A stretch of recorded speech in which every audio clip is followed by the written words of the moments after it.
Thank you very much.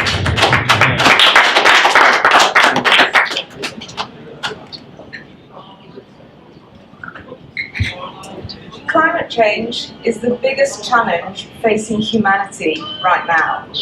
We have already all the solutions that we need to solve climate change, but we're not implementing them at scale, and that needs to change. I believe very profoundly that when we're making money out of solving climate change, it will happen. So I am basically focusing my life on helping organisations and individuals make money out of solving climate change. And that's what the Flex token is all about. So what's the problem with electricity? At the moment, in many countries, we've done very well at bringing renewables into the grid mix. But renewables pose some challenges. Renewables generate when the sun shines and when the wind blows. But at other times, there's a problem. At the same time as we're trying in energy systems to solve climate change, other trends are happening. So we're electrifying far more load with electric vehicles, heat pumps in some markets. Also, smart meters are coming in that are providing data that we previously didn't have, and that's driving regulatory change. So instead of settling electricity customers against a profile, they're now going to be settled against their actual consumption. That increases the wholesale risk for electricity retailers. And finally, renewable powers actually creates wholesale risk, because when there's lots of renewable power out there, the price sinks, in many markets goes negative. When there isn't anything, when it's scarce, price skyrockets. So that's an opportunity. How do we solve that at the moment? We turn on dirty, polluting power stations. But there is an alternative. By instead creating a lot of flexibility on the customer side and moving that flexible load to match to renewables, we don't have to use those dirty power stations. So a big issue with the dirty power stations is you're paying for renewables, then you also have to pay for the dirty power stations. So as consumers, we pay for two types of generation. That's just crazy. We shouldn't be paying for that, because profoundly, that's actually making our world more polluted. So our solution is to make customers flexible. So you might wonder, what's flexible? What's that all about? So it goes at different levels. At very large industrial commercial customers, it might be big air conditioning load. So for example, a building like this, you kind of pre-chill the chiller unit, have no impact whatsoever on the comfort of the building, but actually create some thermal storage in that unit. Then when the price spikes, or it's very dirty, you can turn that chiller unit off and still circulate all the cool air, so that as occupants, we still enjoy the comfort that we're looking for. That's flexibility. Down to a very different level, at your individual home level, for example, your dishwasher. Most of us don't really care when we run that load. We could be out in a bar while it's running, and we could be doing whatever we want to, as long as we have the clean dishes when we actually need them. So that's flexibility. Flexibility is very valuable, but, and this is the crucial but, it's very hard for us as customers to access the value of that flexibility, because the energy system is so heavily regulated and is essentially stitched up by the incumbency in the fossil fuel industry. So at the Flex network, what we're doing is we're tokenizing value from outside the energy system to bring it in to customers in the existing energy system. So the correlation between carbon intensity and price is enormous. As I've said already, when there's lots of renewables, it's cheap. When it's very expensive, it's dirty.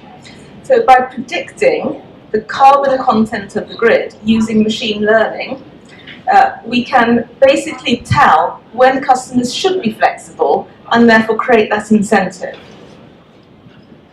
So how it works, we have two protocols. We have proof of demand, which is basically the prediction. The grid would like you to use energy because renewables are plentiful.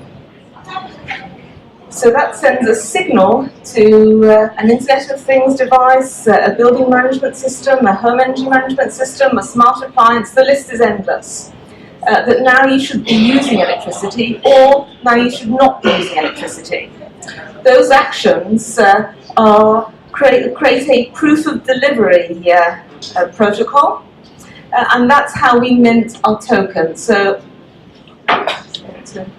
we're a dual token system, a utility token. Flex is a payment and utility token. So when you have the proof of delivery, it mints a shift token as a payment to customers. That burns the Flex token. If you want to know, I'm not going to go on and on about this in this presentation, but if you want to find out a little bit more about how this works, please come and see myself and my co-founder Molly, who's just sitting here. We're just launching a private sale for our ICO.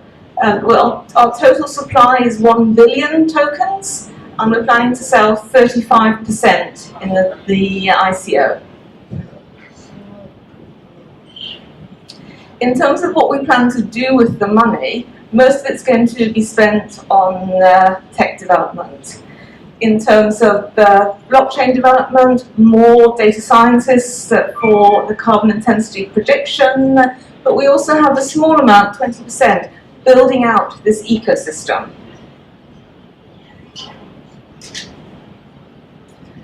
So we're leveraging the work that has been done by the organizations that myself and Molly already run. I run a company called Tempus, which is a machine learning company that's been going for 6.5 years in the energy sector. We're already in a number of projects that are currently just using our traditional technology stack, but we'll be leveraging those opportunities to use the token. We intend to initially double the size of our team, and then we're going to roll this out across different geographies. So although regulation is different in every single country, because this is an opportunity that doesn't rely on regulation, we can do this in any different market. So I've talked already a little bit about Tempus Energy. We have a deal with the largest electricity retailer in Australia, Origin Energy. So what I've just described, we're already doing with them. We're in, for example, the largest sports stadium in South Australia. We turn their air conditioning chiller unit off and on. We turn their air handling units off and on. Sorry, Luke would like me to come a little bit further here, sorry. And we're basically predicting the price of the wholesale market in Australia, which again, remember, that's a proxy for carbon. So we're bringing these customers out of the really expensive periods and pushing them into the cheaper periods, which makes money for their electricity retailer, which they're then sharing with the customer. Energy Unlocked, which is run by Molly, has really been about driving rapid uptake of technologies, helping organizations to scale and really trying to change this ecosystem. The first use of our utility token will be in a project in Sweden, where we are tokenizing value for a forklift truck battery manufacturer. Their largest customer is the largest furniture store in Sweden. I think you all know who I'm talking about. They use a lot of forklift trucks. Traditionally, forklift trucks would just be charged at the end of the day. That's a really dumb time to charge them. That's often the most expensive period. Actually, those units could be charged at 2 a.m. and they'd still be ready when that furniture manufacturer wants to move their stock around. So it's about really using all of this latent storage in a more sensible way. Energy Unlocked has been working on a flexibility project for London, which the London Mayor has supported, and we also intend to tokenise value in that project. So what we're doing here is building a new ecosystem, capturing that ecosystem early. This stuff is not happening fast enough because people are not being rewarded for it in the existing system. So for example, you go and think, you think about you want to buy a new dishwasher. You can choose a very smart one, which is more expensive, or you can choose a dumb one, which isn't. If there's no value to be obtained from it, of course, you choose the cheaper one, because you've got better things to do with your cash. What this token will do is make that appliance a revenue opportunity, because every time you run it, based on the prediction, your mint shifts. Now, shift for a customer can be used to reduce your energy bill, can be used to buy different things. So initially, I think we're all aware that ordinary people are perhaps not converted to crypto yet. So you need to convert that value in a way that they actually understand. So there's quite a lot of flexibility in that conversion to make it meaningful for customers. So capturing this ecosystem early is going to be incredibly valuable. This is a commodity, demand flexibility, because it's so needed for making these systems work in a cost-effective way. So I've spent a lot of time trying to incentivize this. We're in Australia because it's the best electricity market design in the world. You can, when regulation works against you, you've got lots of different options for how you react. You can sit around and whinge about it. I confess I have done that. You can take legal action against it. I've also done that. In November, a composition law case, which we launched in 2014 in the European Court, will get its judgment. If we win, and it's still a big if, but if we win, we will have removed £4 billion of fossil fuel subsidies in the UK already committed, stopped a future £10 billion of fossil fuel subsidies in the UK, and stopped 40 to 50 billion euros of future fossil fuel subsidies. So not a bad day's work, I would say. But I am more excited about this token than the things that I have done so far, because it has the potential to create massive, rapid uptake. Imagine, first of all, it will be maybe 10 dishwashers, and then 10,000, then 1 million, then 10 million, then 100 million. And what happens at the moment is when regulation is constructed, the fossil fuel industry sits in the room and says, flexible customers? They don't exist. We don't need to design these regulations for these fictitious organizations or people. They don't exist. And therefore, of course, regulation doesn't include customers. But when 1 million, 10 million, 100 million dishwashers have been flexing daily, and that immutable proof is on a blockchain, Molly and I will be having very different conversations with regulators. Because when the fossil industry says they don't exist, we'll say, but hang on a minute, what about all this evidence? What about all these guys actually already doing it, already ensuring that renewables are being supported? And they're not really going to have very much to say about that. And for me, that's one of the big reasons why blockchain is so important, because you actually create that immutable proof. So it's about tokenizing value from outside the energy system, bringing it in, and actually creating that proof. So if any of you out there are interested in making money out of saving this beautiful planet of ours, please come and talk to me. Thank you very much.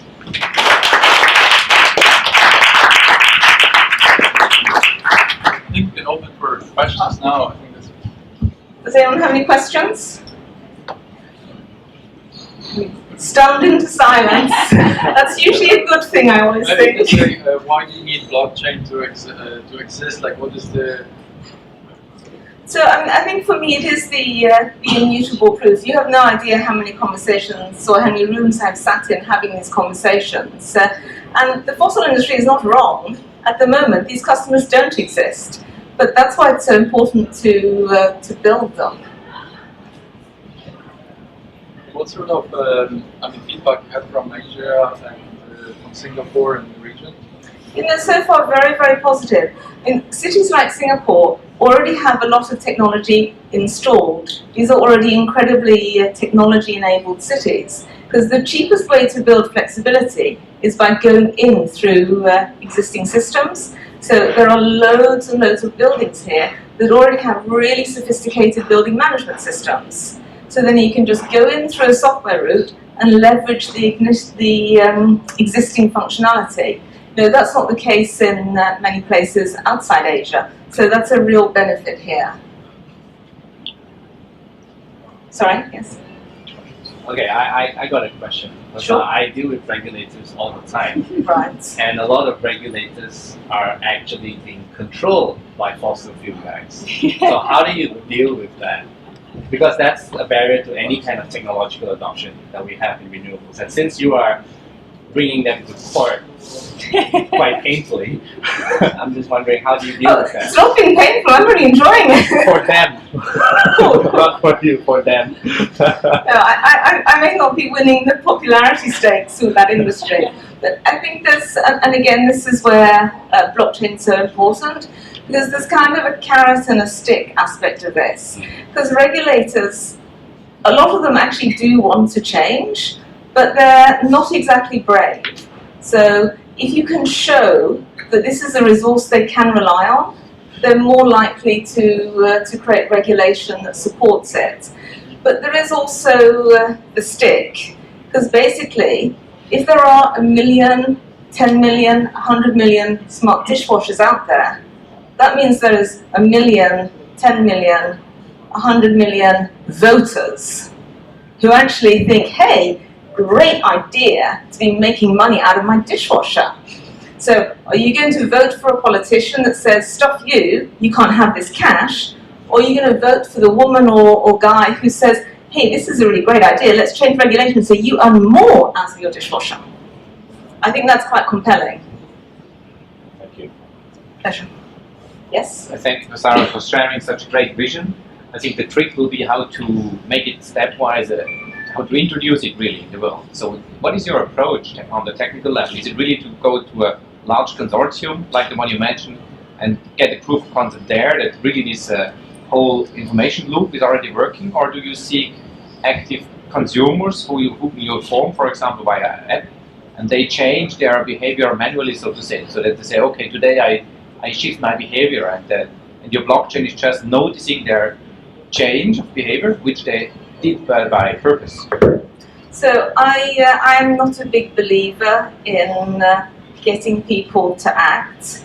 I think if you've installed the initial technology which automates all of this, you've already done your bit. All of us have busy lives.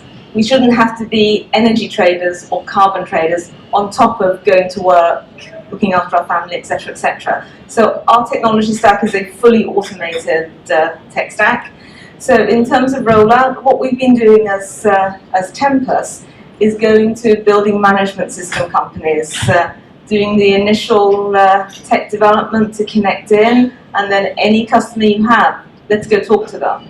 And the retailer who we have our deal with in Australia, Origin Energy, is massively facilitating that. But we're now starting to talk to smart appliance manufacturers who want to sell product, battery manufacturers who want to sell product, pool pump manufacturers who want to sell products. This is basically take your marketing budget, put it into a token to motivate this initial build out. Once you've done that initial investment as an appliance manufacturer, you can actually pull value out of these markets, and therefore you create this self-sustaining revenue source. So far we've had some very promising conversations with all of those types of organizations. So the outlook is like you have an existing business and you can bring an added value to these companies within the existing regulations, but once you have proof and once legislations would change, then you would have a much faster scale up. So initially, a lot of them, so for example, dishwashers, you can't access any of these schemes, whereas you should be able to. But let's say LG, they would like to be able to aggregate 1 million dishwashers. But first of all, they actually have to sell them. So it's worthwhile for them to put some of their marketing budget into funding this token, because that starts people buying these units. Once you have a certain number, you can aggregate into existing revenue streams. Then this becomes this self-fulfilling loop. So that's why they're keen to access this. Because these organizations desperately want to sell products. I mean, smart appliances are quite an interesting technology, but why would we buy them unless there's something in it for us? So that's the problem we're solving there for them, which is why they're interested. Yeah. Hi, it's a great vision and I love the concept. Adding to this question earlier, what do you do about appliances or devices which have already been installed in houses or buildings? Sure. So it's possible to use a smart plug on those devices. So my own dishwasher in the UK used to come on in the middle of the night linked to oversupply of wind in Scotland, because actually that sends the market negative. So think about a business model where electricity is negative. From a fossil fuel unit owner, obviously that's terrible. But from you and I, that's like someone paying me to do my dishes. That's fucking amazing. So those kind of getting the install, it's a little bit more challenging with those because you've got to drive that uptake. So we're talking to a number of them to simplify that process of installation and make that happen, because I think that's one of the reasons why this will happen so quickly, because you can spend $20 on a smart plug and start making money. But on the business side, the effort is completely different. So instead of going to LG, you'll have to go to individual customers or some resellers or something. So it depends a little bit, because the BMS manufacturers, they're on maintenance contracts. Oh, yeah. So actually it's in their interest to go back and reconnect with customers. You have to understand, the thing I said at the beginning, I am focusing all my effort on how you make money out of this shit. So every opportunity for someone else to make money, they are going to be motivated to do this. So that's kind of how I spend my time. Sorry, smart plug, is it expensive? Well, they're about $20. Oh, okay. So I mean that's not a big investment. Okay. Yeah. Have you already been talking to these appliance manufacturers already, like LG? Yes. What are the brands that's supporting the protocol right now? So Bosch, we're quite far down the conversation with Bosch and with LG. So there we started off basically looking at who has what's easiest to integrate with, what are they selling, where are they selling, and so on. And that's driven that. So we're also having conversations with pool pump manufacturers in Australia, and then smaller aircon manufacturers. You're talking to the LG headquartered in South Korea, or is only the local office? So kind of long story, but because everything is connected and everything you do in the past, if you treat people in the right way, they kind of help you along. So Korea's UK trade ambassador used to be the member of parliament who ran the climate change committee. He actually hated the fossil fuel scheme that we are legally challenging. Long story short, he's connected us into Korea at a very high level. So some advantages that you don't kind of realize at the time, and then they come back and get you a few years later, which is great. So. One more question, Patrick? Where do you foresee the token to be used? I mean, other than being converted into other cryptos or fiat, do you intend to build an ecosystem for your specific token? So there's two aspects of the